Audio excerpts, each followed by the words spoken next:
Txertatu menuan agertzen diren beste aukera batzuk ikusiko ditugu orain. Batzuk ja ezagunak dira, erabili ditugu, lerro horizontala bakarrik da lerro bat jartzea, eta orain ikusiko dugu oin oharra. Oin oharra da batzuetan liburuetan agertzen diren azalpenak, orriaren bekaldean agertzen diren azalpenak. Suposatu nik PLE azaldu nahi dudala, orduan egingo dudana izango da hartu, aukeratu testu hori, eta txertatu oin oharra. Behan agertu da bekaldean, orriaren bekaldean, agertu da zenbaki bat zenbakia, eta ora edatziko dut azalpena. Hitz horren azalpena. Hitzaren gainean noski, baita ere agertu da bat hori jakiteko non dagoen bere azalpena. Bigarren aukera izango da ikurrak jartzea.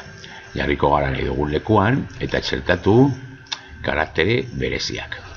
Hemen badaude karaktere berezi pilo bat, ikusi ditugu beste aukera batzu ditugu zenbakia, forma eta zuriduneak aldatzea, badaude beste atal batzuk eta orduan hor badaukagu mordo bat. Hemen ere baita ere aldatu aldugu eta orduan hemen taldekatuta badago pilo bat. Egin behar duguna da bakarrik sakatu gainean eta joango dira gehitzen ikurrak. Izten badugu hori izango ditugu ikurrak. Hurrengoa izango da ekuazioak. Ekuazioak idazteko batzuetan dokumentuen tan zaila. Baina hemen badaukago aukera, egingo dugu pizka bat handiagoa hobetu ikusteko. Bestera oso txikiak agertzen dira zenbakiak, eta orduan egingo dugu txertatu ekuazioa. Barra bat agertu da, gehien erabiltzen diren ekuazioekin, edo espresioekin, edo ikurrekin ekuazioetan. Gehien erabiliko ditugunak egongo dira berbada hemen, atal honetan eta atal honetan. Egingo dugu froga gehien erabiltzen ditugun batzuekin, adibidez, zatikia. Joango gara idazten zenbakiak eta kontuz, amaitzen dugunean eta bekaldean idatzi nahi badugu, intro tekla sakatu beti. Idatziko dugu beko zenbakia eta berriro intro tekla. Aurrera jarraitzeko. Orain jarriko dugu eragiketa bat, eragiketak aukeratu aldira hemendik, adibidez bider, zati eta bar, edo zuzen teklatutik. Hemendik hartuko ditugu. Bider eta jarraituko dugu. Orain jarriko dugu errokarratu bat. Berriro egingo dugu berdin. Idatzi eta intro tekla sakatu, kanpora ateratzeko eta jarraitzeko. Egingo dugu orain kenketa bat adibidez, eta erabiliko dugu askotan erabiltzen dugun beste bat, erroado. Eta jarriko dugu berriro zenbakia, berriro intro eta goiko zenbakia. Berdin jartzeko, berriro intro amaitzeko, eta berdin aterako dugu teklatutik.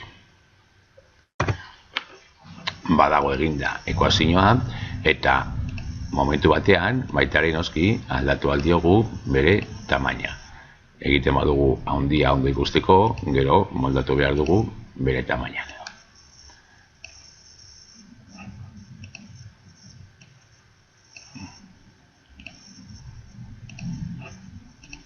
Bueno, hurrengoa izango da goiburua eta oinak. Goiburuak eta oinak dira horri guztietan agertzeko goikaldean eta bekaldean. Egingo dugu orduan goiburuak eta horri oinak, hasiko gara goiburua jartzen. Hemen agertuko da horri guztietan goiburua. Baitare eta erabiliz beko edo goiko barraren elementuak erdian jarri aldugu testua, eskuinean edo eskerrean. Berdin, txertatuko dugu orain, goiburuak eta oinak horri oina. Eta hori idatziko dugu baitare horri guztietan agertzeko.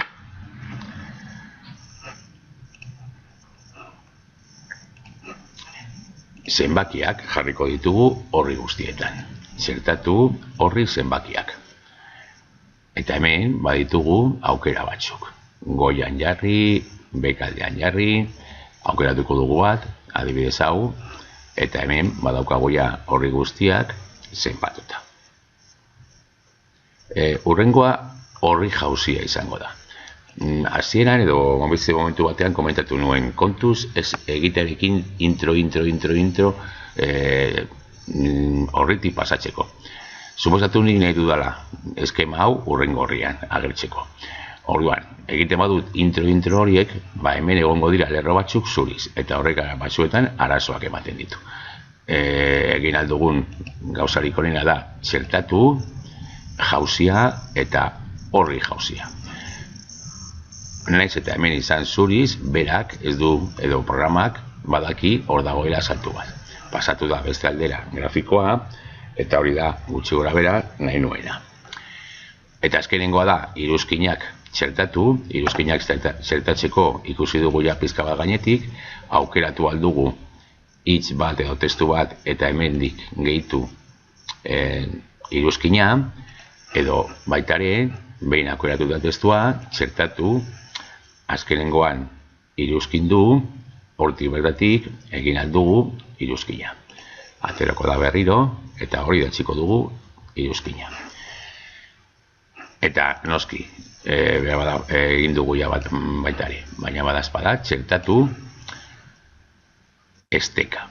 Esteka bat txertatzeko, normalen izango da interneteko esteka bat, kopiatuko dugu esteka hori, bere pestainan gaudenean kopiatuko dugu, eta hor bertan itxatxi, esteka bat sortzeko nahi dugun puntuan.